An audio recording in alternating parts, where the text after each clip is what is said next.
In 1943, the British Army tricked Hitler by using a dead homeless God, I man. love The Venlo. British intelligence gave the homeless man a fake name, Major William Martin.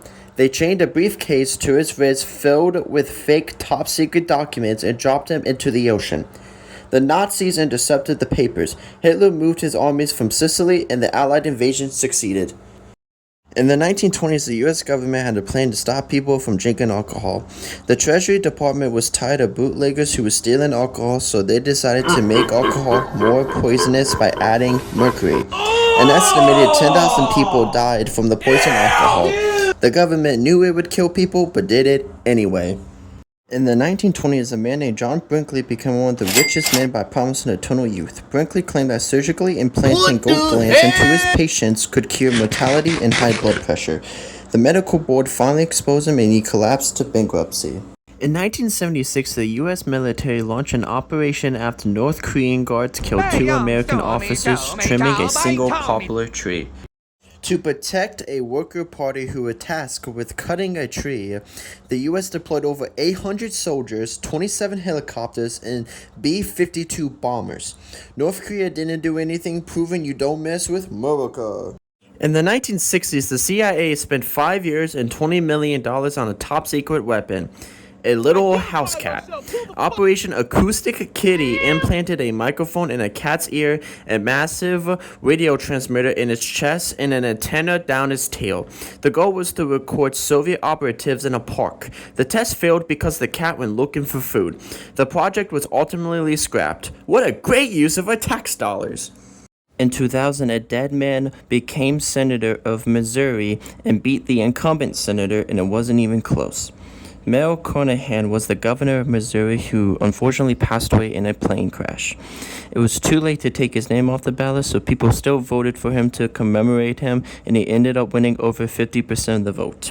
His widow ended up filling in his Senate seat, and the guy who lost to him ended up becoming the Attorney General under George W. Bush.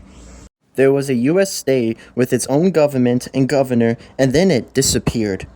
Right after the Revolutionary War, North Carolina was broke and didn't even want to keep paying to defend its territory, so they used the land that's now eastern Tennessee to the federal government. The people living there decided to govern themselves and form their own state named Franklin, named of course after Benjamin Franklin. They elected a governor and was an independent state for 4 years. The only problem is that Congress did not recognize it and Franklin was poor. So poor they paid their governor an animal skin. By 1788, North Carolina retook control and the land that was once Franklin became part of the new state of Tennessee. In 1899, the president of France died in office. The cause of death was awkward. Felix Faure was in a private room with his mistress and suffered a sudden stroke. Staff rushed in and quickly realized they had an issue.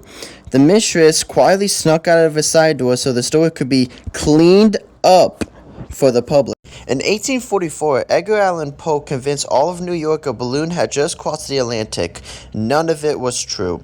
The New York Sun ran it as real news. A hot air balloon from Wales to South Carolina in 3 days. Crowds mobbed the office trying to buy copies. Polk faked the names, the flight logs, and even the science. 2 days later, the Sun quietly admitted it was fiction. No apology, just gone.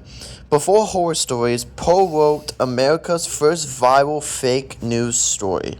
In 897, the Pope dug up his dead predecessor's corpse and put it on trial. Pope Stephen VI exhumed Pope Formosus, 9 months dead, dressed the body in robes, sat it on a throne, and made a deacon answer questions for the Pope. Verdict: guilty. His blessing fingers were cut off, body dumped in the Tiber. Romans were horrified. Riots broke out. Stephen got strangled in prison months later. The next pope reversed the whole trial and reburied Formosus with full honors. A corpse got put on trial and technically won.